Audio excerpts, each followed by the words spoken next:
Bonjour à tous. Alors à ceux qui sont avec nous dans la salle, bien sûr en respectant toutes les mesures sanitaires, et à ceux qui suivent cette conférence à distance. Je suis ravi de vous accueillir pour notre conférence ce matin, en présence d'Assel Adari, cofondateur et président du cabinet d'études et de conseil Occurrence, et aux côtés d'Anthony Babkin, cofondateur et délégué général de Diversity Days. Je voudrais d'abord le féliciter particulièrement puisqu'il a rejoint la nouvelle promotion des Obama Foundation Leader Europe. Donc Anthony, bravo. Nous avons aussi le plaisir d'avoir avec nous ce matin Madame Elisabeth Moreno, ministre déléguée auprès du Premier ministre, chargée de l'égalité entre les femmes et les hommes, de la diversité et de l'égalité des chances. Madame la ministre, bienvenue chez PwC. Nous sommes très honorés de votre présence chez nous aujourd'hui. Le sujet qui nous réunit ce matin est essentiel pour la réussite des entreprises, c'est la diversité. Une entreprise ne peut être performante que si elle prend en compte et valorise la diversité. C'est fondamental pour qu'elle attire et retienne à la fois ses clients et ses talents. C'est ainsi que l'entreprise peut réellement contribuer à une société plus juste et équitable. C'est un sujet qui nous mobilise depuis plusieurs années chez PwC, sur lequel nous avons le plaisir de travailler avec Diversity Days depuis la signature de notre partenariat en novembre 2019. Comme vous le savez, Diversity Days, Occurrence et PwC ont collaboré à la rédaction d'un livre blanc sur la diversité en entreprise, dans la perspective de l'expérimentation de l'index Diversité et Inclusion mené par Madame la Ministre en ce début d'année auprès de 10 organisations publiques et privées. Ce matin, nous allons échanger sur les enseignements clés issus de cette étude en les illustrant par différents cas en entreprise. Nous évoquerons également de prochaines actions à engager, entreprises, gouvernements, associations, pour renforcer ensemble notre impact en faveur de l'inclusion des diversités et à commencer par la mesure de la diversité en entreprise. Cette étape est clé si nous voulons progresser sur l'inclusion des diversités. Parce que de la même façon que nous mesurons dans nos entreprises les indicateurs financiers, il est de notre responsabilité en tant que dirigeants de mesurer nos progrès sur l'inclusion et la diversité. Mais ce sujet n'est pas simple à mettre en œuvre, et si bien sûr les entreprises ont un rôle à jouer, nous ne pouvons agir sans l'aide des pouvoirs publics pour la mise en place des outils de mesure. Je tiens à remercier nos différents intervenants de la matinée, Caroline Courtin, responsable diversité et inclusion BNP Paribas, Dominique Crochu, cofondatrice de Mixity, et bien entendu, Madame la ministre Elisabeth Moreno. Et je passe maintenant la parole à Anthony Babkin.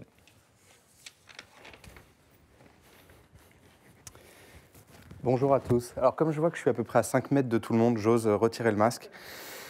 Bonjour à tous. Déjà, je tiens à remercier PwC et Occurrence pour leur confiance et le fait de nous accueillir ce matin. C'est chouette et ça fait d'autant plus plaisir parce que tout ce que j'entends ce matin, c'est des choses qui ne résonnaient pas il y a encore quelques années, donc ça fait énormément de bien. La situation est compliquée, on est en plein Covid. Je sais que pour beaucoup qui nous suivent à distance, parfois vous êtes touchés par le Covid ou vos proches. Donc je vais essayer de souhaiter une année 2022 où d'abord vous aurez la santé, de la joie et surtout de l'optimisme. Et enfin, de l'engagement. Pourquoi je dis de l'engagement ? Parce que, pour ma part, je suis optimiste. Ce matin, vous êtes plus de 700. Vous êtes 700 à vous être inscrits à cette rencontre. C'était longtemps un sujet ignoré en France, la mesure de la diversité et de l'inclusion et des politiques de diversité. Donc on disait souvent, bah oui, on fait de la diversité, on fait de l'inclusion. Je vois des gens que je connais bien dans la salle et qui me regardent avec des yeux en disant, en effet, c'est comme ça qu'on disait. Et aujourd'hui, on va pouvoir mesurer, avoir des outils de mesure pour suivre ces politiques de diversité et d'inclusion. Je dis un petit mot sur Diversity Days. Qui sommes-nous ? On est une asso d'égalité des chances, loi 1901. On s'est lancé en 2017, avec le soutien aussi de PwC et d'autres acteurs comme Google, Pôle emploi, AXA, Orange, plein de boîtes qui ont cru en cette initiative et surtout sur le fait qu'aujourd'hui, dans les métiers de la tech, dans les métiers du numérique, dans les métiers d'avenir, on manque terriblement de diversité, avec un grand D. Je parle de personnes en situation de handicap, de personnes des quartiers, des zones rurales, des gens finalement qui ont peut-être le potentiel d'aller vers ces métiers, mais à qui il faut un coup de pouce, à qui il faut aider et à qui il faut proposer de l'aide en termes d'orientation. Et pour donner qu'un seul exemple sur ce qu'on fait, je vous propose de nous rejoindre lundi 24 janvier, c'est-à-dire lundi qui arrive. on lance cette opération déclic numérique auprès de tous les demandeurs d'emploi d'Île-de-France. Il y a à peu près 1500 inscrits déjà. Et l'objectif, c'est d'aider à la reconversion des publics les moins représentés dans les métiers du numérique. Pendant environ 10 jours, ils vont suivre tout un tas d'ateliers de montée en compétences. Et ça est rendu possible grâce à tous nos partenaires et bénévoles. La démarche de ce matin, vous allez avoir 2 temps forts. Le premier, il sera sur une étude quantitative. Cette étude quantitative, on l'a réalisée auprès des salariés français. Et donc, grâce à Occurrence et à Assel Adari, que je remercie aussi d'avoir mené cette étude, on va vous parler des salariés, leurs sentiments, le sentiment d'inclusion, comment ils ressentent cela. Il y a plein de chiffres, et je voudrais en citer un juste après. Et enfin, une démarche qualitative. Et cette fois-ci, c'est PwC qui a analysé auprès de 31 dirigeants, chefs d'entreprise, des RH, dirigeantes et dirigeants des ressources humaines. Finalement, leur manière de mesurer les questions de diversité et d'inclusion. C'était important de le faire parce que cette approche-là, chacun fait un peu à sa sauce. Et moi, il y a un chiffre, j'ai envie de rester toujours optimiste. Il y a 86% des Français qui nous disent qu'ils ont envie que leur entreprise s'engage sur ces questions de diversité et d'inclusion. Et donc, c'est quand même quelque chose d'assez fort. J'aimerais aussi saluer la démarche de Madame la Ministre. Dès que vous êtes rentrée au gouvernement, Madame la Ministre, vous avez pris à bras-le-corps ce sujet, la mesure. Et je pense que ça avance pour la première fois en France sur ces questions-là, pour permettre aux entreprises d'aller plus loin. Donc, je vous remercie au nom de l'association et de tous les partenaires qui sont présents aujourd'hui. Enfin, j'aimerais terminer sur juste peut-être un documentaire qui m'a beaucoup marqué, qui est sorti mardi, qui s'appelle Noir en France, qui a été mené par Alain Mabancou et Aurélia Perrault. Et il montre tout le chemin qui reste à parcourir pour les personnes de couleur aussi bien en France qu'en entreprise. Et donc, je suis sûr que cet index, Madame la Ministre, aidera beaucoup à faire avancer le sujet.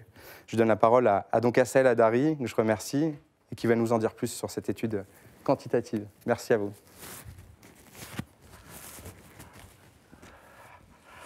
Alors, je suis convaincu avec Diversivet depuis le début que bien gouverner, bien piloter un sujet, ça commence par bien le mesurer, bien le circonscrire, bien le peser. On a réalisé cette étude auprès d'un échantillon représentatif de salariés, d'actifs en France. Et voici les principales informations. On va commencer par la première donnée que j'aimerais partager avec vous.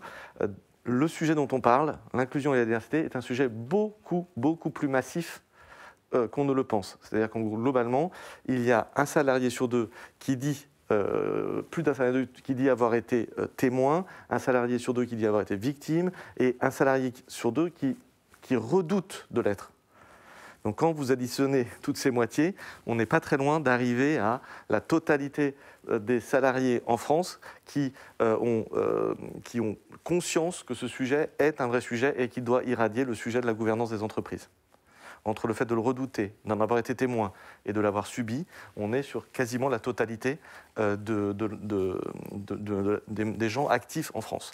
Et quand on parle de victimes, quand on parle de témoins, assez vite, et là je fais un petit teasing pour la suite, un peu de suspense, ça sous-entend qu'il y a probablement un problème et qu'il y a probablement une solution. Donc la question c'est qui est le problème et qui est la solution.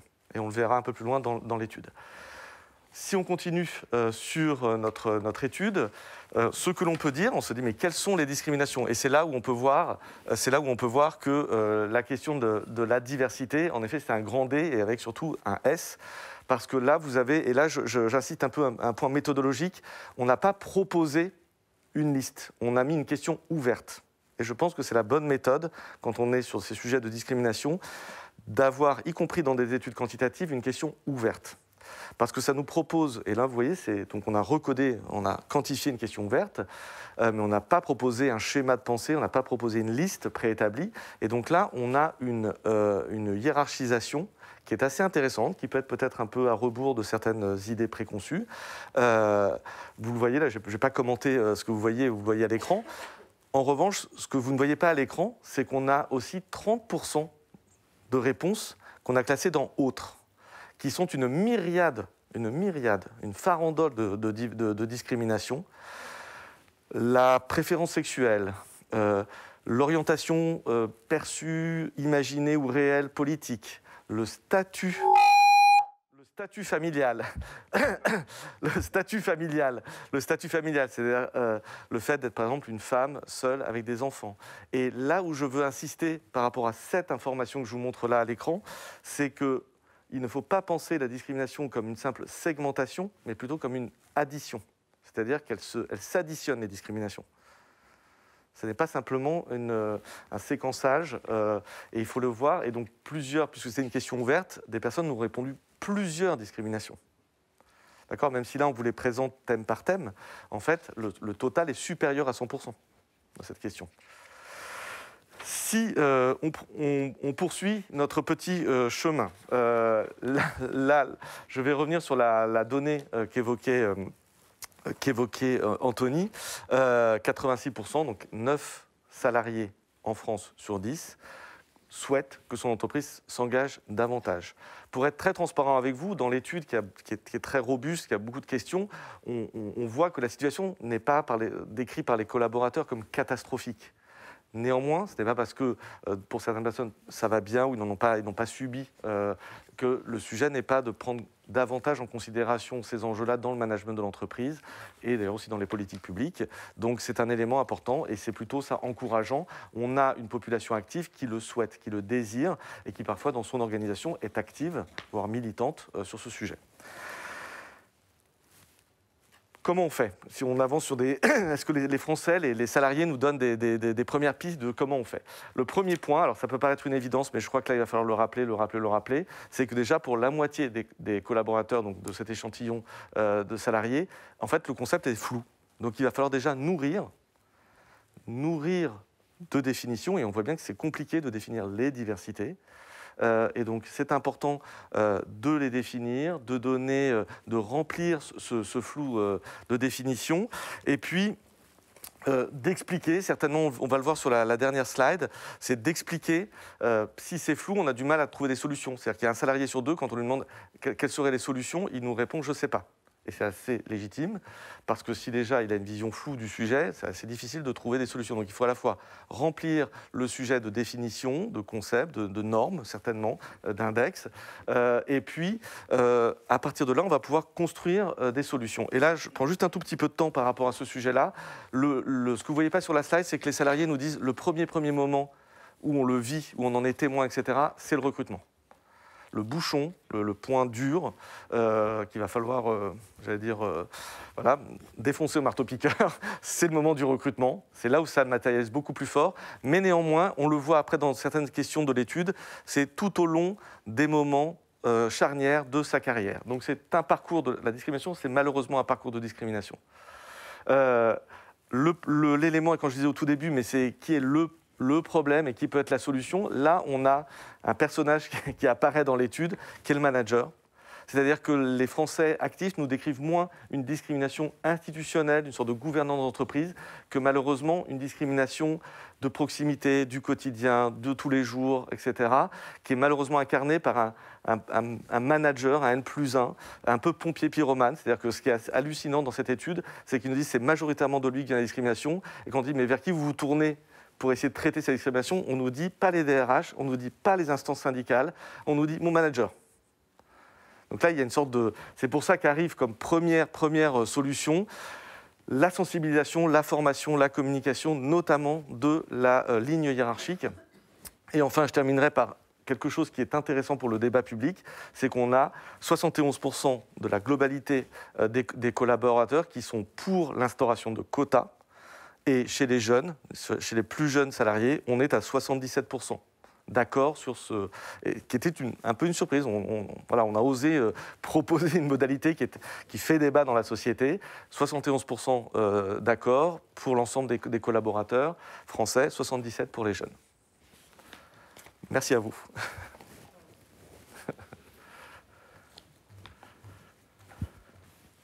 Bonjour à tous. Je vais maintenant vous compléter la vue que Assel a présentée. Assel a présenté la vision des salariés. Je vais vous présenter la vision des dirigeants qu'on a interrogés dans le cadre de cette étude. Comme le disait Anthony, on a interrogé 31 sociétés, donc des dirigeants, des DRH, des CEO, des responsables aussi inclusion et diversité, et on a interrogé des dirigeants d'entreprises de toute taille. C'était très important pour nous d'avoir une représentativité de ce panel, puisqu'évidemment le tissu économique n'est pas composé que de grosses entreprises en France. Alors, j'aimerais mettre en avant 5 points clés qui ressortent de cette analyse qualitative. Alors, le premier point, c'est que la diversité, c'est un enjeu stratégique qui est vraiment à l'agenda des dirigeants, un enjeu stratégique social, sociétal, mais surtout un enjeu stratégique économique. Et ça, tout le monde nous l'a dit. Tous les dirigeants qu'on a interrogés ont mis en avant la corrélation entre diversité et performance économique. Le niveau des entreprises, le niveau de connaissance, le niveau d'avancée des entreprises par rapport à la diversité est hétérogène. Certaines ont commencé il y a fort longtemps, et on est très heureux tout à l'heure d'avoir aussi des témoignages de ce qui fonctionne, parce que la bonne nouvelle, c'est qu'il y a plein de choses qui fonctionnent. D'autres, en fait, s'emparent assez récemment du sujet. Le deuxième point que je voulais mettre en avant, c'est que c'est la parité homme-femme qui est l'enjeu le plus adressé parmi toute la palette de sujets autour de la diversité. Alors, c'est très très positif de voir que ce sujet est vraiment pris à bras-le-corps.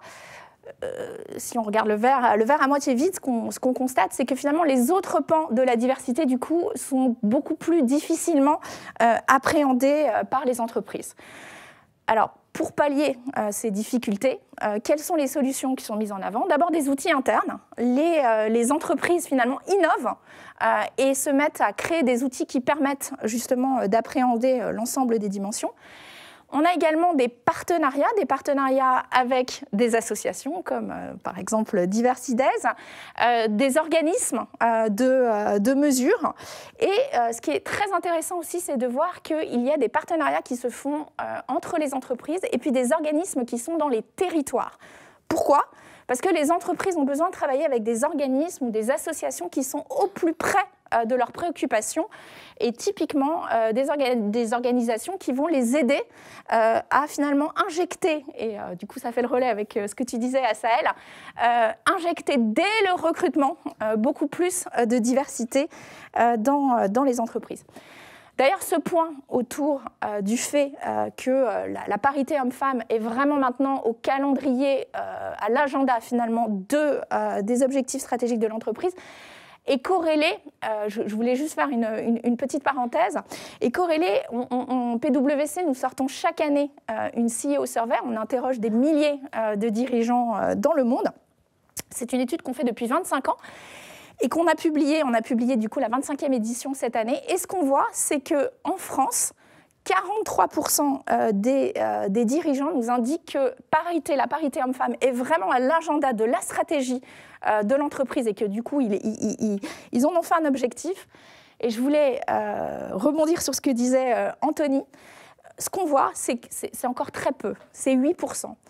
Mais c'est quelque chose de nouveau. On a 8% des dirigeants français qui ont inclus également à l'agenda stratégique de leur entreprise les objectifs de représentation des origines ethniques. C'est encore peu, mais c'est quand même quelque chose d'assez notable pour qu'on le souligne. Donc ce deuxième point, c'était autour de la parité homme-femme. Le troisième sujet, c'est la difficulté de la mesure, de l'impact réel des actions qui ont été engagées. Difficulté pour 3 grandes raisons. Ça touche à la vie privée, ça touche même à l'intimité, et puis il y a l'interdiction de recenser certaines données. Et donc cette difficulté, elle est considérée comme problématique par les dirigeants, parce qu'elle empêche finalement la prise de recul. Est-ce que finalement on va dans la bonne direction par rapport aux actions qu'on engage? Et puis aussi, elle empêche cet élargissement du spectre de la diversité en se focalisant finalement sur les choses qu'on peut facilement mesurer. 4e point, les quotas. Alors qu'est-ce qu'on a vu? On a vu qu'on a presque un quart des dirigeants qui sont défavorables à la mise en place de quotas. À l'inverse, on a 51% des dirigeants qu'on a interrogés qui sont clairement favorables à la mise en place de quotas. Là, on va réconcilier tout le monde. C'est que ces dirigeants soient en faveur ou en défaveur des quotas, ils sont 58% à considérer que ça marche. Donc ça, c'est quand même une bonne nouvelle. Et puis aussi, pour nuancer ce 24%, en fait, quand on creuse et qu'on pose la question, mais pourquoi vous êtes défavorable aux quotas? On se rend compte que ce n'est pas le fait de mettre en place des objectifs à atteindre pour l'entreprise pour lesquels ils sont défavorables. En fait, ils sont défavorables à des quotas qui seraient les mêmes pour tout le monde, parce qu'ils nous disent, bah finalement, moi, je suis une entreprise qui opère dans telle filière industrielle et on ne part pas, finalement, il y a une inégalité, on va dire, des chances des entreprises selon le secteur dans lequel elles opèrent, selon la taille, selon l'emplacement géographique. Et donc, ils sont tous, globalement, en faveur d'objectifs à minima, d'objectifs au niveau de la parité homme-femme, soit qui sont fixés par des quotas, et ça, c'est 51%, soit qu'eux-mêmes fixeraient eux en tant que dirigeants ou en tant que participants d'une filière. Le dernier point, et je terminerai là-dessus, et c'est, je pense, une note d'espoir aussi, c'est que tous les dirigeants qu'on a interrogés sont enthousiastes, ouverts et voire vraiment enthousiastes à l'idée d'être outillés pour pouvoir justement mesurer les progrès. Alors, ils ont quand même des inquiétudes. Quelles pourraient être les exigences autour finalement d'outils qui permettent de mesurer ces avancées, et puis quel accompagnement sera nécessaire. Et ces inquiétudes sont d'autant plus vives que l'entreprise est de petite taille, parce qu'elle a peu de moyens, et évidemment, ce qu'ils souhaitent, c'est d'avoir quelque chose de pragmatique qui permette d'avancer. Alors, Patrice, dans son introduction, Patrice Moreau, notre président, disait que, évidemment, les entreprises ont un rôle à jouer au niveau de la diversité, mais qu'elles ne peuvent pas agir, finalement, s'il n'y a pas l'aide des pouvoirs publics pour la mise en place de ces outils de mesure. Et donc, c'est avec un immense plaisir, une immense fierté que j'invite Madame la ministre Elisabeth Moreno à pouvoir justement entamer ce dialogue, échanger avec les dirigeants d'entreprises qui sont parmi nous. Merci. Merci Pauline. Bien. Bonjour à toutes et à tous, c'est un véritable plaisir et je ne le cache pas parce que c'est un vrai plaisir pour moi d'être avec vous ce matin et je veux évidemment commencer par vous souhaiter une belle et heureuse année parce que, mon Dieu, nous avons eu 2 années tellement compliquées, nous ne sommes pas encore complètement sortis de la crise, mais Anthony a raison de dire qu'il nous faut rester optimistes parce que l'optimisme enclenche une forme de résilience parce qu'on va finir par voir le bout de ce tunnel. Et je vous souhaite à vous et à vos familles le meilleur et d'abord la santé et ensuite beaucoup de joie parce que nous allons retrouver beaucoup de joie. Et je voudrais vous remercier, cher Patrice Moreau, pour votre accueil.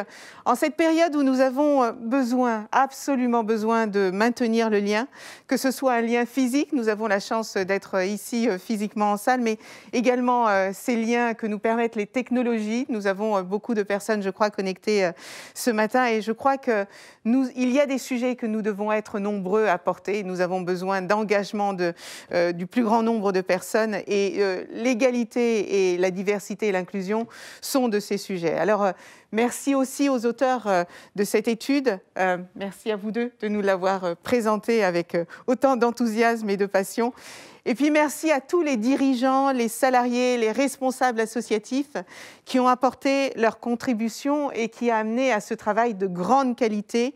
Et je crois que pour arriver à ce genre de résultat, il faut toujours ce que j'appelle une alliance vertueuse. Il faut évidemment les politiques publiques, mais pas que. Il faut des entreprises véritablement engagées. Il faut des associations comme Diversity Days, comme Mixity et j'en passe et des meilleurs. Il y a eu l'Institut Occurrence avec cette expertise et ce regard acéré. Et vous savez un peu cet éloignement de la passion qu'appellent parfois ces sujets-là. Il faut savoir prendre du recul pour traiter les sujets comme il se doit. Et ça a été fait tout à l'heure par Patrice Moreau, mais je dois aussi vous dire combien, en tant que ministre de la République française, je suis heureuse de voir Anthony Bobkin entrer au sein de la Obama Foundation Leaders Europe. 36 leaders de 23 pays engagés sur les questions sociétales, sur les questions d'inclusion, sur les questions des droits humains. Anthony, tu nous rends extrêmement fiers et je pense qu'ils ont été très intelligents de t'impliquer dans ce groupe. Maintenant, il va falloir que eux s'allient à ta force et à ton envie de faire bouger les choses. Il y a 26 critères de discrimination prohibés dans nos lois. 26. Ça veut dire qu'à un moment ou un autre de nos vies, chacune et chacun de nous, dans cette pièce ou connectés virtuellement, nous pouvons soit être victimes, soit être témoins. Et c'est pour ça que je vous suis extrêmement reconnaissante à tous les deux, Pauline et à Sahel, pour la présentation que vous avez faite. Parce que je pourrais évidemment vous parler de tous les aspects techniques de la diversité et de l'inclusion. Mais ce matin, j'ai décidé de vous parler de l'aspect humain. Parce que finalement, il ne s'agit que de ça.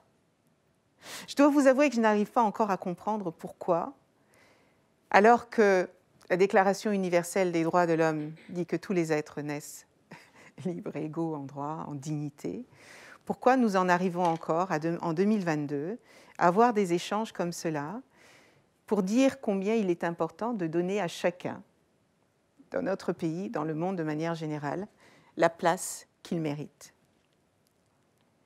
Les entreprises le savent. J'ai passé 30 années de ma vie en entreprise. Patrice et tous les autres dirigeants qui sont ici savent qu'une entreprise n'existe pas s'il n'y a pas les êtres humains qui y vivent et qui la font fonctionner.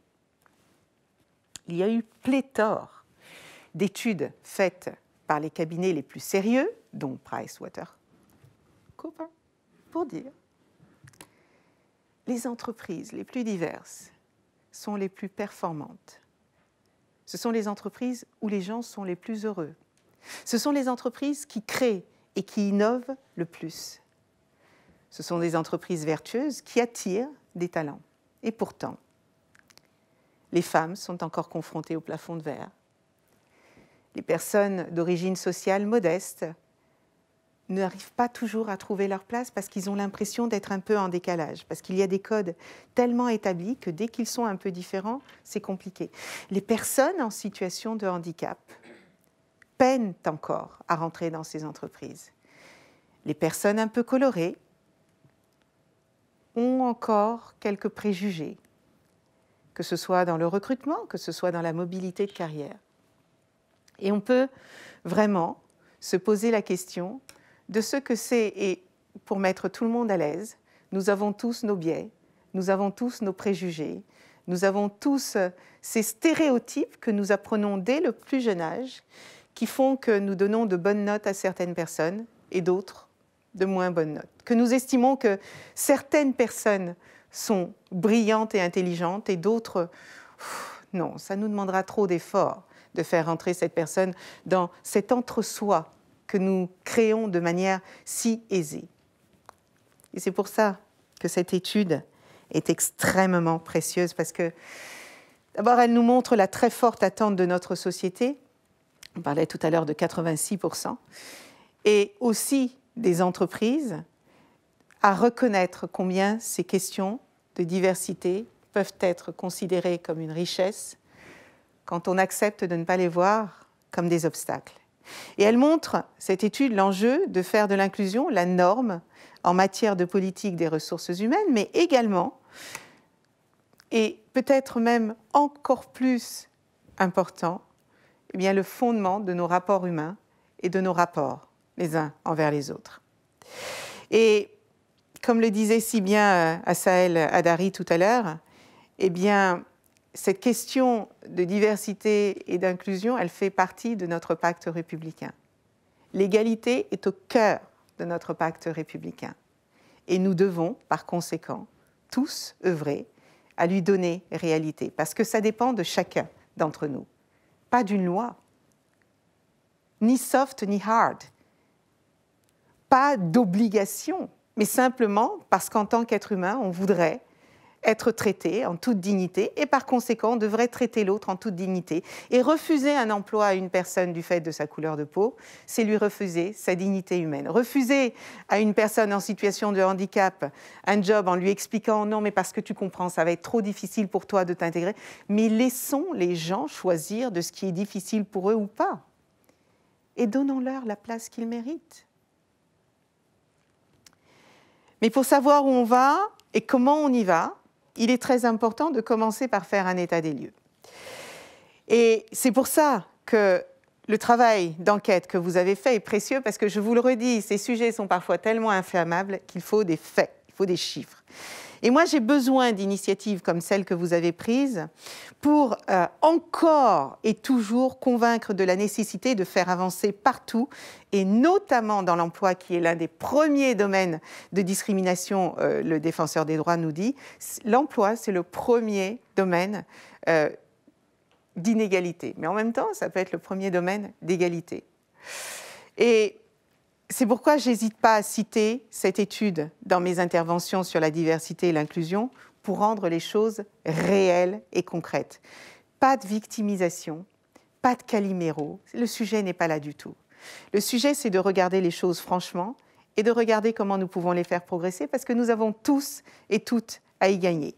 Et je vous parlerai tout à l'heure de l'expérimentation que je porte avec Elisabeth Borne et Amélie de Montchalin pour cette fameuse index de mesure de la diversité et de l'inclusion. Et il est très intéressant que vous ayez interrogé 1000 personnes représentatives des salariés français, mais aussi d'avoir eu un panel de plus de 300 jeunes qui viennent d'entrer dans le monde du travail. Moi, j'ai un espoir fou dans cette jeunesse. J'échange énormément avec elle. Je vais dans les collèges, dans les lycées, dans les universités, et je me rends compte de combien cette jeunesse défend ardemment les droits humains, les sujets de l'égalité, la lutte contre les discriminations et la transition écologique.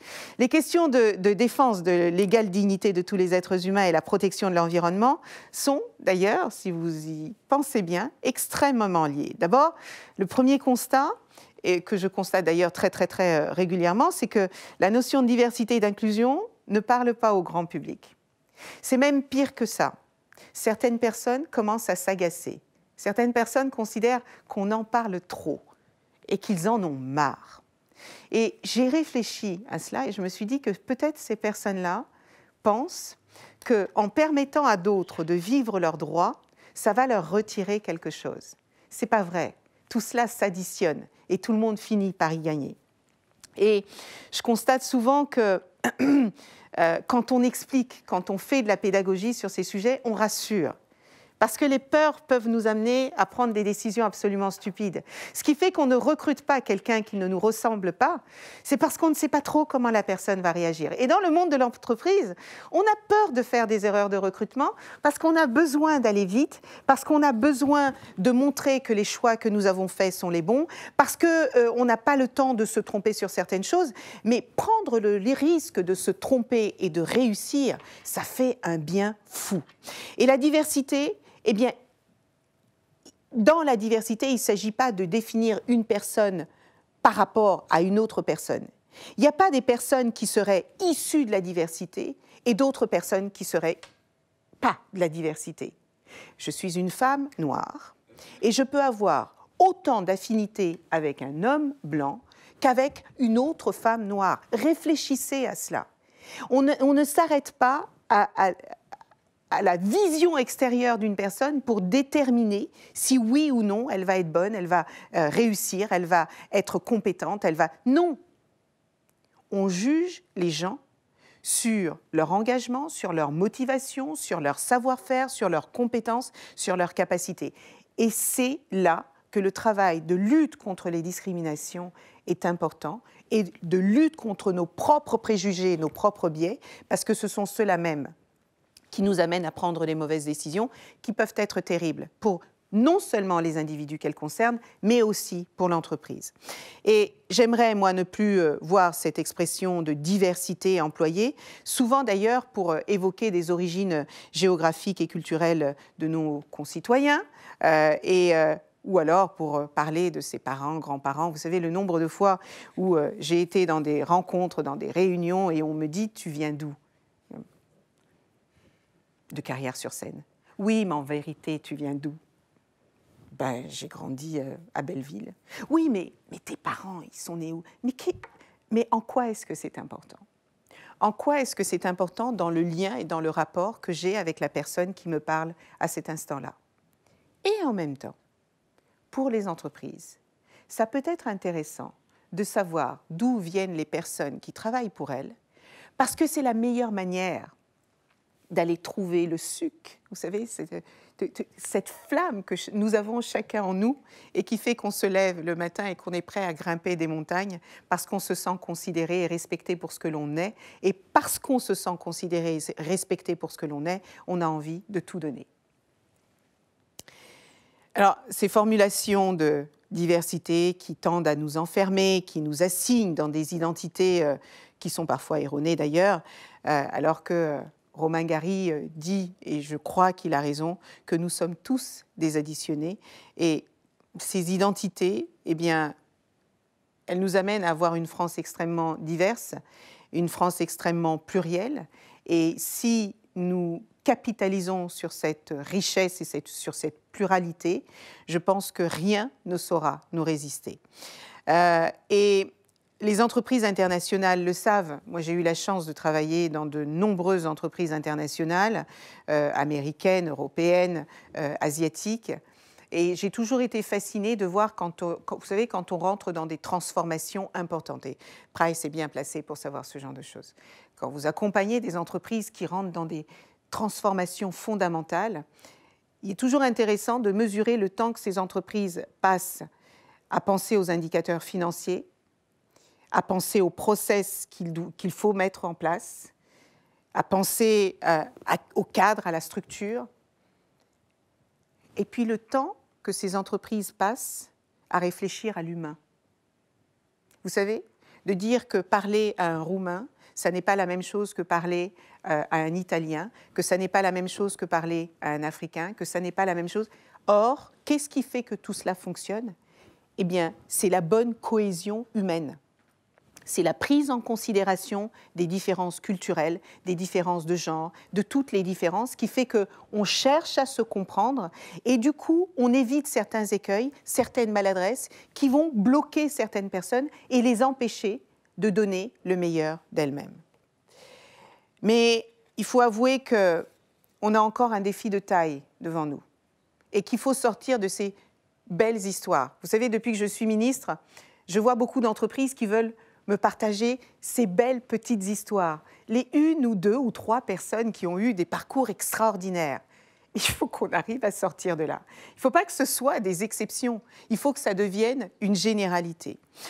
Permettez-moi de relever maintenant ce chiffre un peu préoccupant que nous avons vu dans votre étude. 47% des salariés ont déclaré qu'ils craignaient de subir une discrimination au sein de leur entreprise.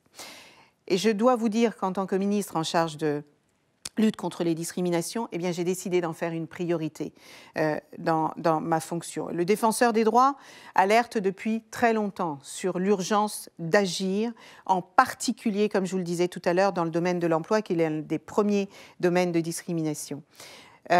Et bien sûr qu'il y a beaucoup de lois qui existent pour protéger nos concitoyens de ces inégalités de traitement dont ils nous font part. Le problème, c'est que et surtout quand cela concerne les questions d'égalité, en fait, ce n'est pas la loi qui manque, c'est la différence de traitement dans la loi. Depuis 1972, nous avons dans la loi ce besoin, nous avons évoqué dans la loi la nécessité de payer les femmes et les hommes le même salaire lorsqu'ils et elles ont les mêmes responsabilités, les mêmes... 1972. Plus de 50 ans après, il y a encore en moyenne 16% d'écart salarial entre les femmes et les hommes.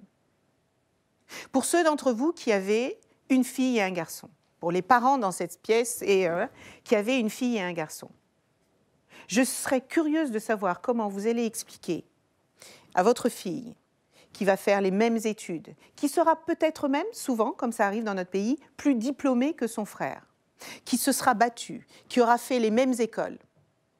Je suis curieuse en tant que parent, comment vous allez leur expliquer à votre fille qu'elle fera ce qu'elle voudra, mais qu'elle gagnera toujours moins que son frère. C'est totalement irrationnel. Et le fait de mettre en place des actions de sensibilisation, de formation en interne, de faire des dispositifs d'alerte, c'est bien et c'est même essentiel parce que parfois, je crois que ces discriminations sont inconscientes. Quand elles sont conscientes, il faut lutter ardemment et sans pitié. Quand elles sont inconscientes, il faut aider à prendre conscience de ces discriminations pour pouvoir travailler dessus. Et je vois de plus en plus d'entreprises qui sont engagées sur ce chemin et je ne peux que les saluer. L'État doit évidemment aussi jouer son rôle et c'est pour cela que j'ai confié aux défenseurs des droits la mise en place d'une plateforme qui s'appelle antidiscrimination.fr, qui est portée par le défenseur des droits et qui est aussi accessible au 3928, aussi par chat, parce que certaines personnes, vous ne pouvez pas imaginer combien il est parfois difficile de parler d'une discrimination dont on se sent victime, et c'est mieux d'écrire. Donc un chat est également disponible. Et l'idée, c'est justement de débloquer de faire en sorte que ces gens se sentent moins seuls, parce que beaucoup de gens n'en parlent pas, parce qu'elles ont peur de ne pas être crues, parce qu'elles ont peur d'être raillées, parce qu'elles ont peur de ne même pas être écoutées, parce qu'elles ont peur de perdre leur boulot, etc., etc. On ne doit pas rester seul avec une discrimination. Les entreprises mettent en place des choses, l'État doit également travailler sur ce sujet. Et je crois qu'il faut parler de tous ces dispositifs et les faire connaître au plus grand nombre. Et c'est pour ça que je compte sur vous, entreprises et citoyens, d'ailleurs, dans notre rôle d'engagement citoyen, de dire aux personnes qui peuvent se sentir discriminées qu'elles ne sont pas seules. Et j'ai d'ailleurs également mis en place une consultation citoyenne au printemps 2021 parce que on parle beaucoup de ces questions de discrimination. Je vois combien parfois ça peut hérisser le poil. Mais je me suis dit, mais on n'en a jamais parlé en tant que nation, en tant que pays, prendre ce sujet et que les personnes qui sont concernées puissent dire pourquoi c'est douloureux et les personnes qui trouvent qu'on en parle trop, qu'on leur explique que non, derrière, il y a des vies humaines qui sont en souffrance. Et j'étais très heureuse de voir l'engouement autour de cette consultation, 135 000 personnes. En pleine crise sanitaire, où beaucoup avaient d'autres choses à penser, 135 000 personnes et 6 000 propositions de bonnes pratiques des entreprises, des associations, des citoyens engagés qui ont dit qu'il fallait que nous travaillions davantage sur l'éducation, sur la santé, sur l'accès aux biens, aux services. Et c'était extrêmement précieux. Et d'ailleurs, j'en ai retiré beaucoup d'idées que nous sommes en train de travailler avec les différents ministères, parce que vous vous doutez bien que c'est un sujet qui concerne l'ensemble du gouvernement, et que ce soit le logement, que ce soit la santé, que ce soit la fonction publique, eh bien, nous travaillons ensemble pour voir comment avancer sur cette égalité de traitement dans notre pays. Et il y avait même des critiques de personnes qui demandaient à en faire un outil pour sanctionner les employeurs. Mais non, moi je viens du monde de l'entreprise. Et je sais combien les employeurs aimeraient que ces questions de diversité et d'inclusion fonctionnent d'elles-mêmes. Mais ils sont tellement focalisés sur d'autres sujets, parce que reconnaissons-le, la première priorité d'un chef d'entreprise, ce n'est pas de lutter contre les discriminations. La première responsabilité d'un chef d'entreprise, c'est de faire en sorte que son entreprise performe. Et je voudrais dire à ces chefs d'entreprise, si vous voulez que votre entreprise performe, faites en sorte que les femmes et les hommes qui y travaillent s'y sentent bien, s'y sentent respectés, s'y sentent considérés, et le reste se fera seul. Je ne peux pas finir sans parler de cette lutte ardente contre le sexisme, mais je crois que j'ai déjà pris beaucoup de temps. J'ai pris beaucoup de temps ? Non, mais vous avez le droit de me dire si j'ai pris beaucoup de temps. Non. OK. Il faut quand même que je vous parle de la nécessité de lutter contre le sexisme et toutes les formes de discrimination qui sont faites aux femmes parce qu'elles sont encore nombreuses. J'ai relevé dans votre étude un résultat relativement encourageant. 75% des personnes interrogées estiment que les actes sexistes sont moins nombreux au sein des entreprises, mais 25% pensent qu'il y a encore beaucoup à faire pour aider les femmes à libérer leur parole, à parler, sans craindre de perdre leur boulot. Parce qu'il faut que vous sachiez quand même que la plupart du temps, et là je vous parle d'expérience, quand les femmes subissent du sexisme dans l'entreprise, beaucoup ne parlent pas parce qu'elles ne veulent pas perdre leur travail, beaucoup ne parlent pas parce que souvent le harcèlement peut venir d'un supérieur hiérarchique ou de quelqu'un de puissant dans l'entreprise qui fait qu'on ne va pas s'attaquer, on a l'impression que c'est un peu David contre Goliath et donc on n'y va pas. Eh bien ça, c'est pas normal. Parce que ça crée des souffrances professionnelles importantes, mais également ça a un impact dans la vie personnelle. Et nous assistons à un mouvement dit de libération de la parole des femmes qui est extrêmement important. Et je vois de plus en plus de femmes et d'hommes qui se lèvent pour lutter contre cela. Et je ne peux que le saluer, mais je peux vous dire que le chemin est encore long.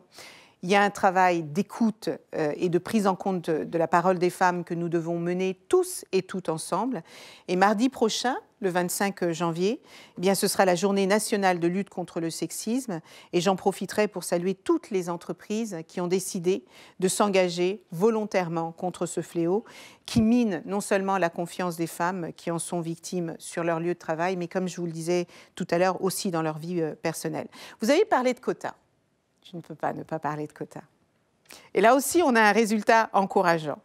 Les quotas sont de plus en plus plébiscités, et en particulier par les jeunes. Et je vois qu'il y a des chefs d'entreprise qui sont contre les quotas, qui voudraient des soft laws, qui... Ben oui, mais non, mais sauf que si ça marchait, ça se saurait. Avec la loi Copé-Zimmermann, on est passé en 10 ans de 9 à 45% de femmes dans les boards. De 9 à 45% en 10 ans. Ça faisait des décennies qu'on nous expliquait pourquoi c'est impossible, irréaliste, irréalisable. Et en 10 ans, on passe de 9 à 45%. Ce qui fait d'ailleurs de la France, cocorico, l'un des pays les plus vertueux sur ce sujet. Et je suis souvent contactée par mes collègues dans d'autres pays qui me disent « Mais comment vous avez fait ?» Alors, croyez bien que, puisque nous sommes présidents à la présidence de l'Union européenne, je vais leur expliquer comment nous avons fait. Non seulement je vais leur expliquer, mais je vais pousser ce sujet pour que toutes les Européennes puissent également y avoir accès. Moi, quand j'ai commencé ma carrière, et je n'ai travaillé que dans des milieux très masculins. Je n'ai pas fait exprès, je ne sais pas pourquoi. J'ai commencé ma carrière dans le bâtiment. Ensuite, j'ai évolué pendant 20 ans dans le monde des technologies. Donc, j'ai toujours été entourée d'hommes. Et il était hors de question, lorsque j'ai démarré ma carrière, qu'on me donne un job parce que je suis une femme. Et ça, pour moi, c'était juste insupportable. Et c'était même faire offense à tout le travail que j'avais fait, à mes diplômes, à mes études, etc. Bon, ça, c'était quand j'avais 25-30 ans. J'en ai 50 aujourd'hui et je me rends compte que si on ne force pas le destin, les choses n'arriveront pas.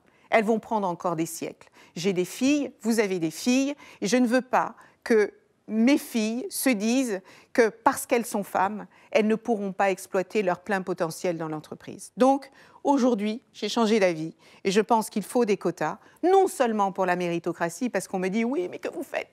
Qu'est-ce que vous faites de notre principe méritocratique ?» Mais je dis justement, si nous voulons respecter la méritocratie, donnons la possibilité aux femmes talentueuses, compétentes et capables de prendre des postes à responsabilité, indépendamment de leur genre, parce que le talent n'a pas de genre, ni de couleur de peau, ni de religion, et encore moins d'orientation sexuelle. Et c'est pour ça que j'ai défendu ardemment, aux côtés de Marie-Pierre Rixain et de Christophe Castaner, la loi qui vient d'être votée récemment. Et nous demandons, nous supplions les entreprises de plus de 1000 salariés dans notre pays, dans 8 ans. On donne du temps, 8 ans, c'est long. C'est long dans une carrière, 8 ans. Eh bien, nous les incitons à faire en sorte qu'il y ait 40% de femmes dans leur COMEX et CODIR. Et on va dire, oh, mais c'est impossible. Dans l'aéronautique, nous n'en avons point, Madame la Ministre. Et je ne vous parle même pas du bâtiment et je ne vous parle pas de l'automobile. Vous en avez des femmes dans vos entreprises. Vous en avez, cherchez bien, vous en avez. On vous donne 8 ans pour en faire des bombes. Vous allez voir, ça va bien se passer. Et sur le volet qualitatif de l'étude, merci, chère Pauline. Les enseignements, là aussi, sont extrêmement précieux. Et c'est essentiel d'écouter le point de vue des dirigeants et des DRH pour voir comment est-ce qu'on peut progresser de manière très concrète en matière de diversité et d'inclusion.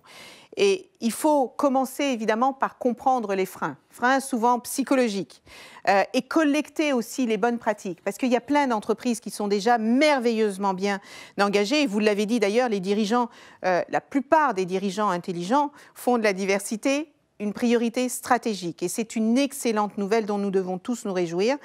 Et maintenant, il faut voir comment on avance de manière concrète sur le sujet, parce que ça ne peut pas être que des incantations.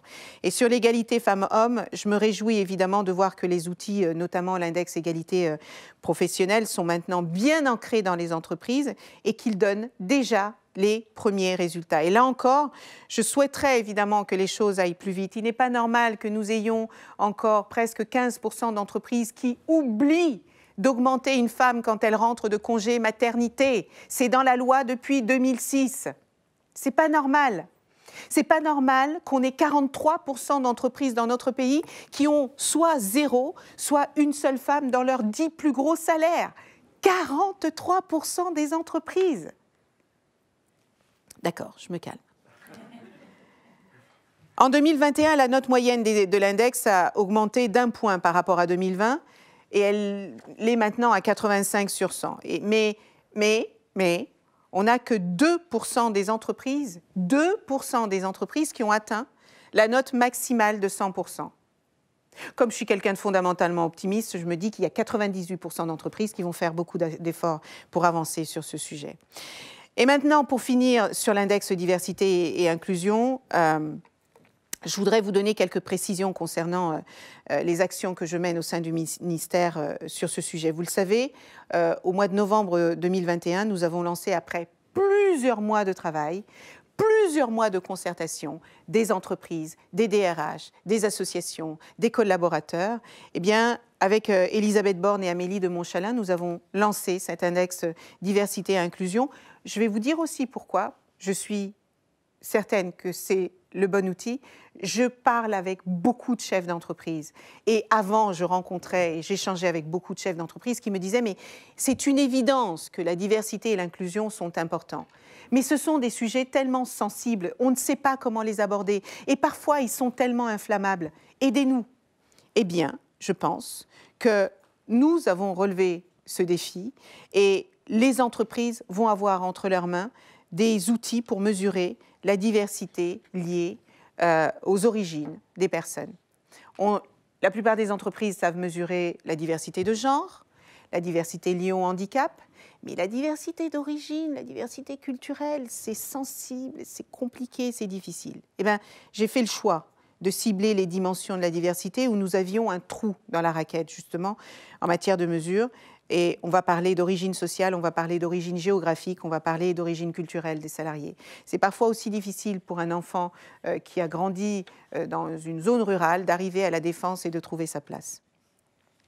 L'index diversité et inclusion vient justement répondre à un besoin des entreprises d'être au clair sur ce que le droit français permet de faire ou de ne pas faire lorsqu'il s'agit d'interroger les personnes sur des données qui sont considérées sensibles, notamment par la RGPD.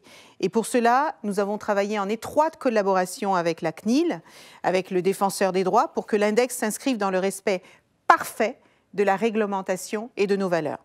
Les principes clés qui sont exigés par la législation sont l'anonymat, les volontariats, la confidentialité des données. Tout cela doit rassurer à la fois les salariés qui y participent, mais également les entreprises et les juristes. Et il est nécessaire, pour remplir ces conditions, de faire appel à un tiers de confiance. C'est ce que nous avons fait. Le questionnaire, en l'occurrence, c'est la CNIL. Le questionnaire qui s'adresse aux collaborateurs des organisations se fait sur la base du volontariat et il est actuellement testé par une dizaine d'entreprises qui en font l'expérimentation et qui étaient déjà volontaires, des entreprises publiques, des entreprises privées, des petites entreprises, des grandes entreprises. On a déjà des retours extrêmement encourageants La BNP, par exemple, m'a mis le sourire aux lèvres ce matin encore. Mais il y a une chose aussi qu'on a déjà apprise et qui est extrêmement intéressante, c'est que les entreprises qui ont attendu cet index diversité et inclusion pour commencer à parler de diversité et inclusion dans leur organisation vont avoir plus de mal. Parce qu'il faut planter cette graine longtemps en avance. Certaines associations comme Mixity travaillent là-dessus depuis des années. Certaines entreprises se sont engagées sur cette question depuis des années. Celles qui commencent maintenant vont avoir un peu plus de difficultés parce qu'il ne faut pas que les collaborateurs aient l'impression qu'on le fait parce qu'on nous force à le faire. Il faut incarner ce genre de sujet. Il faut vraiment l'incarner. Et la question qu'il faut se poser, c'est comment est-ce que ces entreprises vont se saisir de ces sujets pour mieux recruter, mieux développer leurs talents, mieux retenir ces talents et les gérer tout au long de la carrière. Et cela concerne non seulement les entreprises privées, comme je vous le disais tout à l'heure, mais aussi les entreprises publiques qui ont un devoir d'exemplarité en la matière. Et il n'y a pas, d'ailleurs, je veux le dire, il n'y a pas que des avantages pour l'entreprise, enfin, il n'y a pas que... Pardon. Il n'y a pas que des avantages pour les collaborateurs. Il y a aussi beaucoup d'avantages pour les entreprises, parce que quand on parle de marque employeur, quand on parle d'attractivité et de rétention des talents, quand on parle de compréhension et de besoins du marché, il faut que les entreprises ressemblent aux clients qu'elles visent. Et ça, c'est en ayant des organisations diversifiées qu'elles peuvent y arriver. Autrement dit, les entreprises, je le crois, j'en suis intimement convaincue, les entreprises les plus compétitives et les entreprises les plus durables et les plus résilientes seront les entreprises les plus diverses et les plus inclusives. Et je veux vous remercier et vous saluer, vous tous et toutes dans cette pièce et toutes les personnes qui nous écoutent à distance, parce que si vous êtes là, c'est que vous en êtes déjà convaincus. Mon défi, c'est d'aller chercher ceux qui ont estimé qu'il n'était pas nécessaire qu'ils soient là ce matin. Merci infiniment.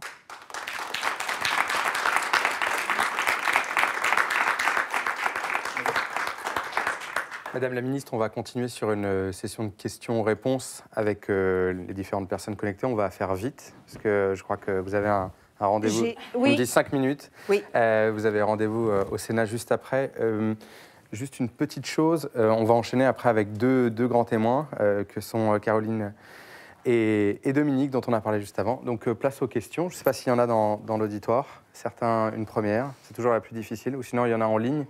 Mais n'hésitez pas, profitons de la présence. Mais peut-être que j'ai été tellement longue et tellement claire. Précise. C'est l'avantage de la précision. Qu'il n'y a pas de questions. Mais il n'y a pas de questions, aucune question taboue. Allez-y. Est-ce que dans la salle, ou je sais aussi qu'on a un relais. Oui, je vous en prie. Peut-être le micro, du coup. Bonjour. Je crois qu'il tourne, il arrive. Merci. J'ai une question. Moi, j'ai été très inspirée par votre Micro. discours. Merci. Voilà. Non.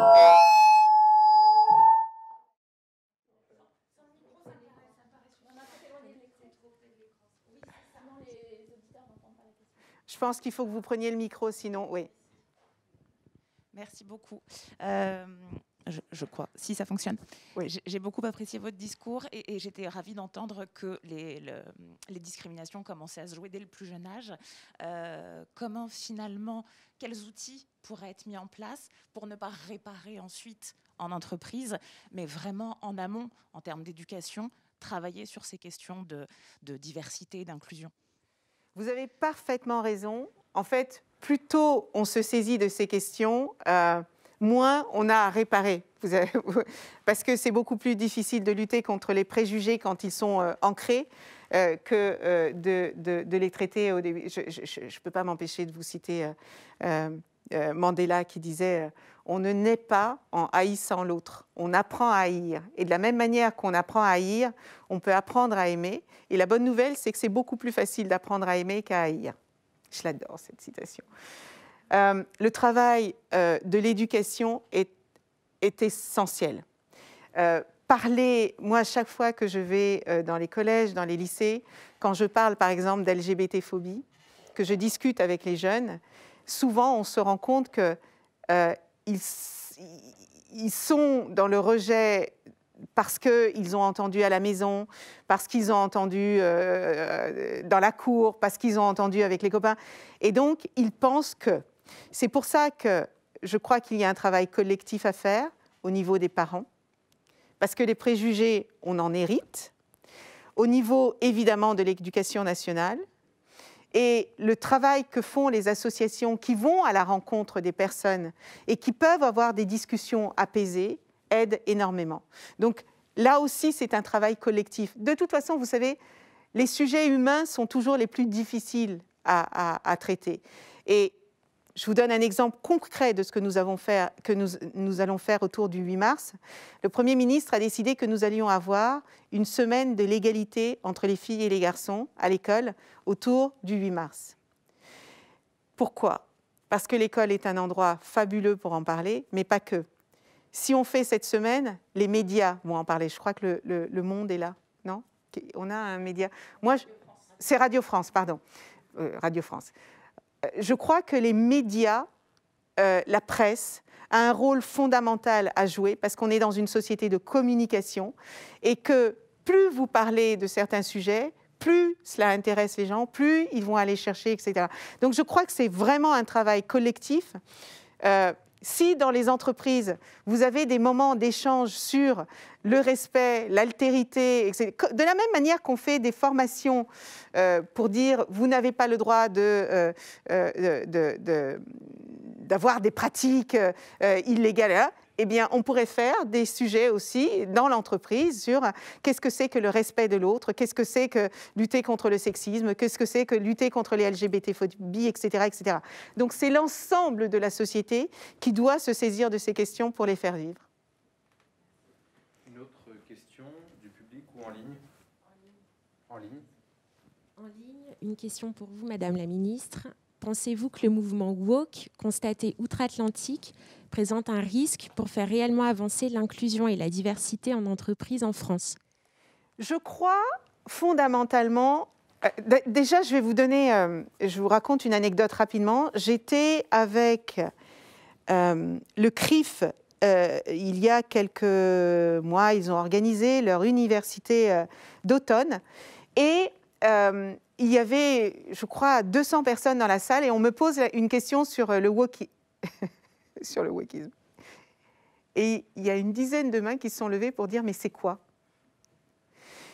Vous savez, tous ces concepts, qui sont souvent des concepts idéologiques, viennent cacher la réalité des problèmes qui existent sur le terrain. Moi, je ne suis pas une idéologue. Moi, je ne suis pas pour déboulonner les statuts. Je ne suis pas pour réécrire l'histoire, parce qu'on n'écrit pas l'histoire avec une gomme.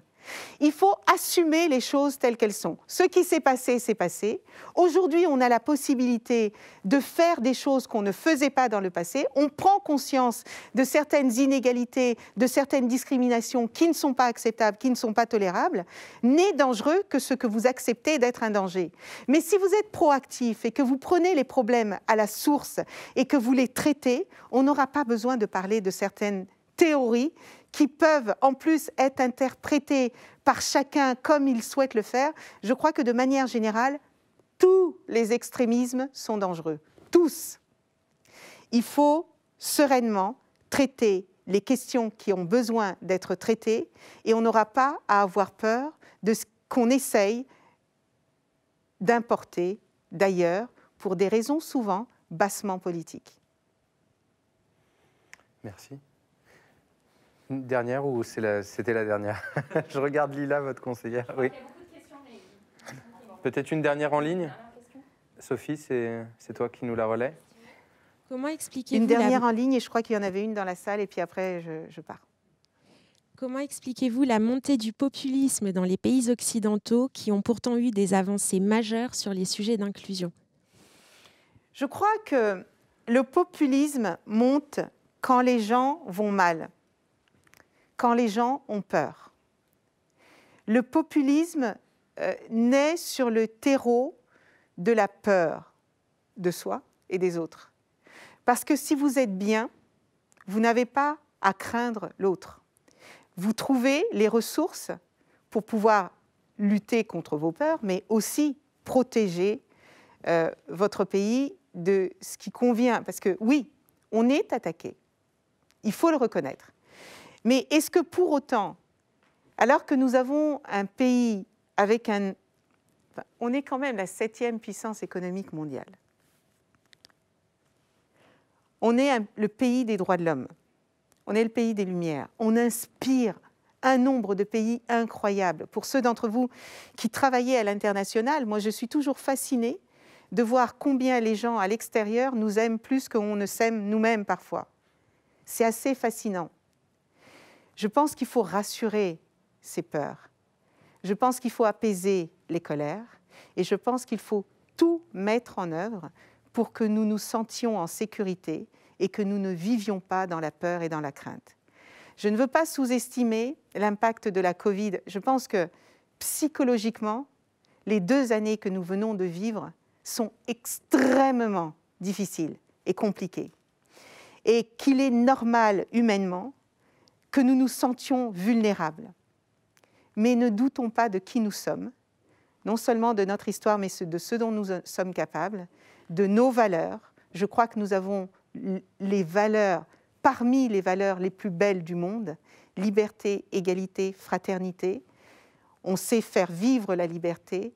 On parle beaucoup d'égalité, même si elle n'est pas encore concrète et réelle pour certaines personnes. Mais on oublie de parler de la fraternité. Et la fraternité, c'est probablement celle qui est la plus proche de l'humanité et du lien à l'autre. On a des valeurs, battons-nous pour les faire vivre, parce qu'elles sont le fondement de notre pays. Et je crois qu'il y avait une question dans la salle, non? Une dernière? Non, c'était cela? Non? Ok. Ou pas? Une mesure phare pour chaque quinquennat pour faire justement avancer cette nouvelle frontière? Une mesure phare, mais je ne vais pas être super objective parce que tous les miens. Non, je crois vraiment que les questions d'égalité, les questions, et je ne parle pas d'égalitarisme. Vous savez, moi je suis une jeune pousse en politique. Je suis arrivée dans le gouvernement de Jean Castex en juillet 2020. Je n'avais jamais fait de politique de ma vie, mais j'avais toujours été très engagée. Et je suis depuis 30 ans dans les vies associatives pour l'inclusion des femmes, pour l'éducation, etc. Et je me rends compte qu'en politique, il faut faire extrêmement attention à chaque mot que vous employez, mais je crois que dans un moment aussi difficile que celui que nous vivons aujourd'hui, où nous nous rendons compte que le monde est de plus en plus complexe, où nous nous rendons compte de notre vulnérabilité, où nous nous rendons compte de l'incertitude dans laquelle nous vivons, parce que nous, les êtres humains, nous aimons contrôler, nous aimons savoir où nous allons, comment nous y allons. Nous aimerions même contrôler la météo si c'était possible. Eh bien, cette crise sanitaire nous a montré que nous ne pouvions pas tout contrôler. Et je crois que dans ces moments-là, ce qui est important, c'est de faire en sorte que les gens se sentent solides. Parce que si vous vous sentez solide, vous n'avez pas peur d'affronter les défis qui vous attendent. Et on peut être solide ensemble, pas divisé. Donc moi, je travaillerai sur notre cohésion nationale. Je travaillerai pour faire en sorte que les Français n'aient pas peur les uns des autres. Je travaillerai pour faire en sorte que chacun trouve sa place dans notre société. Et je travaillerai pour faire en sorte que qui que vous soyez, vous ayez le sentiment que vous pouvez contribuer à rendre notre pays meilleur. Et puis je travaillerai aussi sur l'écologie. Puis je travaillerai aussi sur l'éducation. Enfin, il y a tellement de choses. Merci infiniment. Merci. Merci beaucoup. Merci. À bientôt. On poursuit du coup nos échanges avec nos 2 invités. Je vais inviter Caroline. Hop, on va faire un petit changement tout simple. Peut-être rapprocher 2 chaises.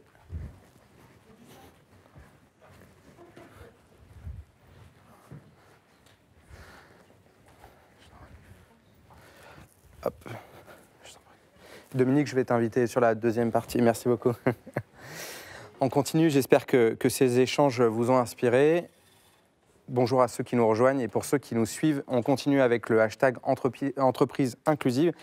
Caroline, tu travailles pour BNP Paribas, tu es en charge des sujets de diversité et d'inclusion. Tu fais partie des 10 entreprises, vous faites partie, mais tu fais partie des personnes embarquées sur ces questions d'index diversité. Donc ça fait partie de la cohorte de 10 entreprises qui vont tester cet index. Est-ce que tu peux nous en dire un peu plus sur ce début d'expérimentation ? Alors d'abord, merci Anthony pour cette invitation. Je voudrais aussi remercier la ministre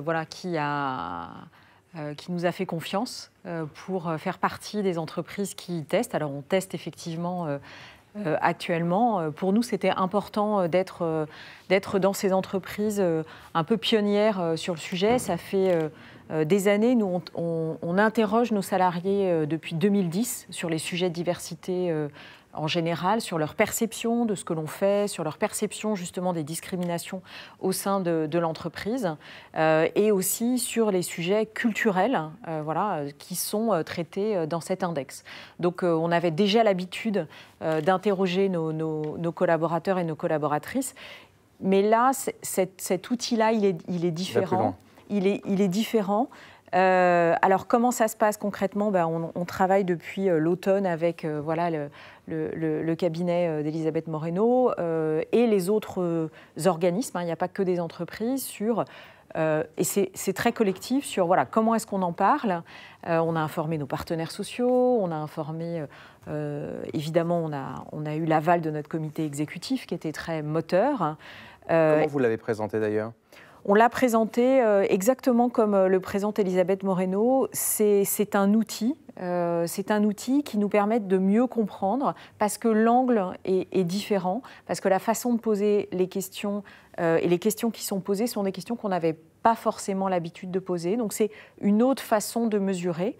On l'a présenté comme un outil, et c'est important de le dire, qui est sécurisé et conforme à la loi. C'est ça, il y a eu tout un tas de bardages avec la CNIL, le défenseur des droits. Exactement, et ça c'est important parce qu'il repose aussi sur l'anonymat. C'est-à-dire qu'aujourd'hui, BNP Paribas, tous les collaborateurs et les collaboratrices qui répondent en ce moment, puisqu'on a lancé la campagne lundi à ce questionnaire, répondent et les informations ne sont pas collectées par BNP Paribas, je ne les vois pas et je ne verrai pas individuellement qui a répondu quoi à quelle question. Et ça, c'était très important pour nous dans cette démarche. Oui, créer un cadre rassurant sur une dynamique nouvelle en termes de mesure des données. Tu as quelques questions que tu as envie de nous partager. Typiquement, le collaborateur qui reçoit ce questionnaire, à quoi il répond ? Donc concrètement, comment ça se passe ? On a prévenu nos collaborateurs, évidemment, par un certain nombre d'informations pour leur dire qu'on était fiers d'être choisis, d'être embarqués, qu'on leur proposait de participer. Ils sont volontaires, donc à aucun moment on ne sait, d'ailleurs je ne saurais pas qui a participé, qui ne l'a pas participé, donc on a appelé à du volontariat. Et on a eu beaucoup de réponses positives, intéressées. Les collaborateurs ont reçu un questionnaire. C'est un questionnaire assez rapide. Moi, je l'ai rempli également. Ça prend entre 3 et 6 minutes en fonction de sa vitesse de clic. Et les questions, elles sont très variées, mais elles posent, par exemple, des questions autour de l'origine sociale, type les CSP des parents, sur est-ce que vous venez d'un milieu rural, est-ce que vos parents ont une nationalité française, européenne, extra-européenne. Donc elles vont remonter dans l'histoire familiale. Et puis, elle pose aussi des questions sur est-ce que vous avez la perception... sur le sentiment d'inclusion. D'inclusion, exactement. Mais effectivement, moi, aujourd'hui, quand nous, on fait des questionnaires en entreprise, on pose la question à nos collaborateurs, est-ce que vous pensez que vous êtes inclus, est-ce que vous pensez que vous pouvez être vous-même sans avoir peur, sans des conséquences ? Mais je la pose de manière générale et donc je ne peux pas savoir si quelqu'un qui est en situation de handicap, puisque je ne le demande pas, répond positivement ou négativement à la question. Et c'est là où l'index Moreno va effectivement plus loin. C'est intéressant parce qu'en effet, on pose des questions qui n'ont jamais été posées avant. On a souvent évoqué parfois des sujets de discrimination liés aux origines et aux origines ethniques. Et en fait, sans jamais pouvoir pour l'entreprise le saisir. Il y a eu une levée de bouclier à un moment en disant tiens, on parle de quotas, on veut imposer, etc. Là, on mesure l'inclusion. Donc, c'est le sentiment d'inclusion dont on parle. C'est de dire sur la base de cela, est-ce que vous vous sentez inclus dans l'entreprise? C'est bien ça? Exactement, exactement. Et je trouve que voilà, cette démarche, elle est innovante, elle est particulièrement intéressante. Nous, on a vraiment l'habitude, donc je disais, on questionne nos collaborateurs sur la diversité. On a fait partie l'année dernière d'un collectif de 17 entreprises qui ont questionné sur le sexisme aussi. Donc nos collaborateurs, nos collaboratrices, on a eu énormément de participation. Donc c'est vraiment très intéressant de poser la question parce qu'on voit que d'abord ça suscite de l'intérêt. Ça donne envie de partager son ressenti, de partager son expérience. Et donc, c'est extrêmement profitable, je dirais, pour tout le monde, parce que ça nous donne des outils et ça nous permet d'agir de manière aussi plus précise. Pragmatique, exactement. Est-ce que tu as senti des résistances? C'est un nouveau sujet. Tu as parlé du sexisme. Aujourd'hui, ces sujets d'origine ne sont pas forcément abordés par les entreprises françaises. Tu as senti, oui, ou plutôt de l'adhésion? Plutôt de l'adhésion. Plutôt de l'adhésion. Je pense que le fait que ce soit aussi porté collectivement, que ce ne soit pas une initiative de BNP Paribas vis-à-vis de ses collaborateurs, mais quelque chose qui soit une volonté d'Elisabeth Moreno, une expérience... Ancienne chef d'entreprise. Que ce soit aussi travailler avec la CNIL, le défenseur des droits. Et puis, je vais citer, il y a des associations, le Club du 21e siècle avec qui on travaille aussi beaucoup. Il y avait Tenzing, enfin voilà, ça a vraiment été l'Association française des managers de la diversité. C'est vraiment un travail exactement collectif et qui, je trouve, solidifie beaucoup cette approche-là. Et après, comme l'a dit la ministre, c'est un test. Donc, on y va, on teste, on voit... on ne va pas forcément avoir tout du premier coup, mais au moins, on essaye. Voilà. À ce propos, quel conseil tu donnerais à une entreprise qui se lance dans cette dynamique-là? Vous avez préparé le terrain, tu le disais. Alors, nous, voilà, je pense qu'il faut préparer le terrain. Il faut poser la question aux collaborateurs et aux collaboratrices sur leur perception de ce qui se passe dans l'entreprise. C'est extrêmement important. On peut mesurer, nous on mesure le genre, on peut mesurer l'âge, enfin voilà, on a des indicateurs, on a parlé des situations de handicap, mais ces questions sur la perception, sur est-ce que je me sens traitée de manière équitable et juste, est-ce que je peux venir et être qui je suis dans l'entreprise sans peur, toutes ces questions-là, elles sont importantes. Est-ce que BNP Paribas en fait assez? Nous, on a même posé dans certains pays voilà, notre plan d'action en demandant aux collaborateurs et aux collaboratrices quelle priorité ils souhaitaient que l'on adresse. Donc, je pense que ça fait partie d'une conversation. Ces questionnaires font partie d'une conversation et cette conversation sur la diversité et sur l'inclusion, elle a besoin d'être permanente. Voilà, ça bouge, ça évolue, c'est maintenir un équilibre dans une dynamique et donc c'est extrêmement privilégié de pouvoir avoir ces questionnaires et on est surpris par le taux de réponse. Nous, on a toujours eu des taux de réponse très élevés. L'année dernière, on a eu 80 000 personnes quand même qui ont répondu. Donc, au niveau monde, je crois. Au niveau monde. Donc voilà, on sait qu'avec beaucoup de verbatim, donc ça nous aide énormément. Et d'ailleurs, j'en profite pour ceux de BNP Paribas qui nous regardent, pour les remercier de leur contribution. Exactement, parce que sans eux, en fait, on n'aurait pas ces résultats-là. Donc, ils le font de manière volontaire et vraiment, je les remercie de ça. C'est chouette. Caroline, dernière question, parce qu'on a perdu un peu de temps juste avant, mais tu es une observatrice à présent privilégiée du sujet, puisque ça fait plusieurs années maintenant que tu occupes ce poste. Est-ce qu'il y a une bonne pratique sur nos sujets diversité et inclusion que tu as envie de partager à l'audience aujourd'hui? Oui, alors on a parlé la loi Marie-Pierre Rixain des quotas. Moi, je pense que les entreprises, et en tout cas chez BNP Paribas, c'est le cas depuis de nombreuses années, elles fonctionnent bien quand elles se fixent des objectifs. Et je pense que sur la diversité et l'inclusion, il faut se fixer des objectifs. Alors ça peut être des objectifs quantitatifs. Nous, on en a par exemple depuis 2015 sur les populations clés de managers ou sur les talents en matière d'équilibre femmes-hommes. Mais ça peut être aussi des objectifs qualitatifs. Je veux que 90% de mes collaborateurs se sentent bien dans l'entreprise. Voilà, il faut se fixer des objectifs parce que c'est en se fixant des objectifs qu'on décline des plans d'action, qu'on voit ce qui fonctionne pas, ce qu'on atteint, ce qu'on n'atteint pas, et derrière qu'on crée un cercle vertueux. Donc je pense que l'objectif, même s'il est directionnel, est un compas qui permet d'avancer. Génial. Mesurer pour mieux avancer. Exactement. Et se fixer des objectifs pour y arriver. Exactement. Et trouver les outils pour y aller. Merci Caroline et merci de t'être rendue disponible. Je sais que tu enchaînes sur une Voilà. réunion. Et donc merci d'avoir été avec nous. Je vais accueillir à présent Dominique Rochu. Très bonne journée à toi et bravo aux équipes BNP Paribas d'avoir entrepris cette démarche. J'accueille une deuxième ministre pour moi, parce que sur ces sujets de diversité et inclusion, Dominique, tu en connais un rayon. Merci d'être avec nous ce matin et de t'être rendu disponible aussi, parce qu'on a convenu ça il y a des mois, n'est-ce pas ? Hier soir. Non, mais en tout cas, c'est génial d'être à nos côtés.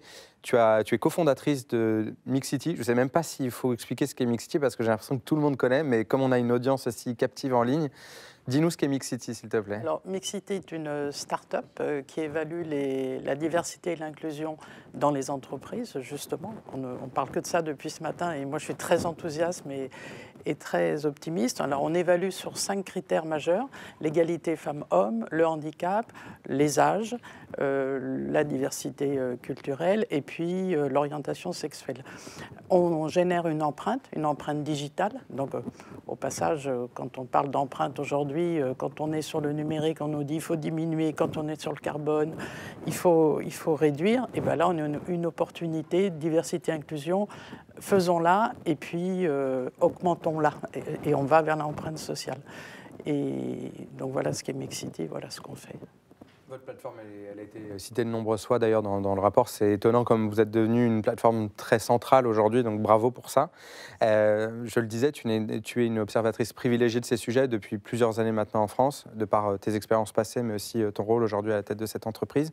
Qu'est-ce que tu observes depuis 3 ans ? J'ai le sentiment à titre personnel qu'il y a un espèce d'avant et après confinement, comme s'il y avait eu, je sais pas, il y a aussi ces mouvements sociaux. Qu'est-ce que tu observes, toi, depuis 3 ans sur ces questions de diversité et d'inclusion ? Alors, on pourrait dire, c'est la prise de conscience. Je pense que c'est ça en fait qui a remis, sûrement, tu as raison, cette pandémie a remis l'humain au cœur de l'entreprise, au cœur des préoccupations de tout le monde. Soi-même, on est peut-être plus attentif à l'autre, et finalement, est-ce que c'est pas là que ça commence ? Et moi, je suis optimiste parce que la prise de conscience, c'est déjà l'envie d'agir. Et ça, c'est important. Et on voit effectivement que dans les entreprises, ça bouge. Je pense que nous aussi, les acteurs de la diversité, on doit aussi influencer sur ce côté positif et enthousiasmant. Donc je pense que oui, ça bouge et on va y arriver. Et s'il y avait un critère que tu vois plus mouvant que les autres, la mesure, c'est un sujet, d'ailleurs c'est un peu ton expertise, mais tu sens que les entreprises ont envie d'aller plus loin que l'autodéclaratif qui était un peu avant. Voilà, on fait de la diversité et de l'inclusion comme je l'évoquais. Oui, en fait, il y a 3 volets qui ont accéléré ça, et j'aime bien le mot accélérer parce que ça dit quelque chose. On sait aujourd'hui que les études, et toutes elles le montrent, que environ 70% des gens qui sont en recherche d'emploi veulent rentrer dans une entreprise où il y a des profils diversifiés. Donc ça, c'est déjà un élément important puisqu'il y a une pénurie de talents, donc si on les cherche, il faut qu'on soit à la hauteur de leur attente. Il y a la notion de sens. Et puis les salariés qui sont en place, ils ont envie aussi de transparence, ils ont envie d'engagement. L'entreprise est aussi une partie de la solution. Et puis le 3e volet qui a été déjà évoqué, c'est la performance économique. Alors la performance économique, ça peut avoir un double écho, mais ça veut dire aussi la création de valeur et aussi encore d'emplois. Donc on a tous ces paramètres qui sont des accélérateurs. Bien sûr. Comment on mesure sans sortir du cadre ? Parce que tu as quand même beaucoup d'entreprises qui se disent mais c'est interdit. Et on le voit aujourd'hui, il y a quand même plus de prétexte à cela, hein, avec le bardage, le double ceinture bretelle que la ministre a évoqué, avec le défenseur des droits à la CNIL. Toi, avec Mixity, comment tu crées ce cadre rassurant ? Alors, d'abord, on est rassurant parce que nous, notre positionnement, c'est l'inclusion. C'est qu'on va effectivement examiner, on va mesurer toutes les actions que font les entreprises dans l'engagement. Donc, c'est des réalités, c'est pas... Et puis, concrètes, voilà, c'est ça. du déclaratif de ce que font les ressources humaines, parce qu'on est quand même une solution au cœur des ressources humaines, finalement. Et puis, ce qu'on va aussi vouloir faire, c'est, comme tu le dis, le fait de rassurer, d'emmener. Avec Mixity, on ne va pas échouer. On prend l'entreprise là où elle en est et on espère l'emmener plus loin. Ça, c'est intéressant. C'est vraiment cette idée de progrès continu. Ça, c'est... J'ai 2 dernières questions. Quelle entreprise aujourd'hui t'inspire le plus sur ces bonnes pratiques? Est-ce qu'il y en a une qui sort du lot? Alors, comme ça, il y en aurait plein. Donc, en sport, on dit sélectionner, c'est renoncer. J'ai envie de citer une entreprise qui a travaillé avec nous, qui est la Caisse d'épargne Loire-Centre, qui a fait effectivement, qui a réalisé son empreinte digitale et qui a communiqué après avec ses managers. Il y avait 2 dimensions où elle craignait, sur le côté multiculturel et sur l'orientation sexuelle. À une convention de 300 managers, 2 personnes concernées par ces dimensions ont témoigné. Et aujourd'hui, la Caisse d'épargne dit, Loire-Centre dit, il y avait un avant et un après ce témoignage. Donc on voit bien qu'on est dans l'humanité. Ça, c'est intéressant. Tu as des règles d'or qui te viennent spontanément pour tous ceux qui se lancent, et on va conclure avec ça avant de dire le mot de la fin. Est-ce que tu as des règles d'or, toi, en tant qu'accompagnatrice aujourd'hui de ces entreprises sur leur dynamique diversité et inclusion?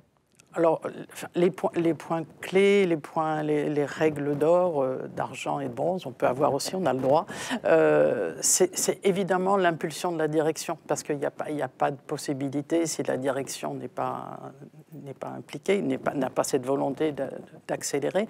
Le deuxième volet, c'est de nommer, soit selon la taille d'entreprise, un référent, une référente ou un comité. Bien sûr, il y a l'idée de faire un état des lieux, et puis un calendrier réaliste, et puis se fixer des objectifs. Et puis j'ai quand même envie de dire un mot. Moi, j'ai l'obsession de l'inclusion. Je la revendique, j'agis, comme tous ici. Il faut continuer, parce que c'est le plus grand chemin d'humanisme qu'on peut avoir. Je crois que tu as dit les mots magiques qui concluent merveilleusement bien cette rencontre de ce matin. On peut applaudir Dominique. Merci. Merci à toi. Merci beaucoup. On avait un mot de la fin et je vais laisser Pauline le dire. Merci à tous déjà d'avoir été présents en ligne. Vous étiez nombreux, je crois, plus de 600, c'est ça? On a atteint les 700, c'est-à-dire que voilà, on est...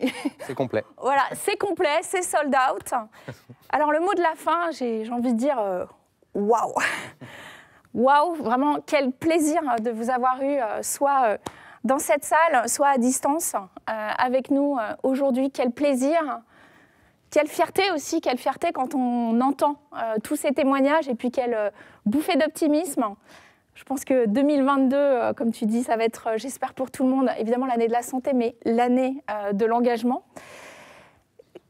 On ne va pas juste conclure en disant merci et puis ça y est, on s'arrête là. Avec Anthony, on a envie évidemment de poursuivre et on a 3 annonces à vous faire. La première, c'est vous dire qu'on va lancer une coalition avec les entreprises qui veulent avancer, continuer, s'engager avec nous. Et on va prochainement revenir vers vous pour vous indiquer comment rejoindre cette coalition. La deuxième chose qu'on voulait vous annoncer, c'est que ce rendez-vous, alors c'est un succès incroyable déjà aujourd'hui, ce rendez-vous, il va devenir récurrent. Pourquoi ?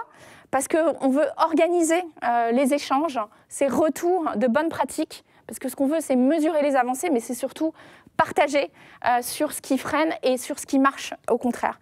Puis la troisième chose, c'est que cette étude qu'on a faite cette année, cette étude, elle va être annualisée et on va du coup partager une prochaine étude cet été. Je te laisse peut-être le dernier mot. Le mot de la fin, c'est qu'on a pris la mesure comme un enjeu super important. On savait qu'il y avait des parents pauvres dans cette mesure. Déjà, avec l'étude quantitative, on se rend bien compte qu'il y a des trous dans la raquette, comme disait la ministre.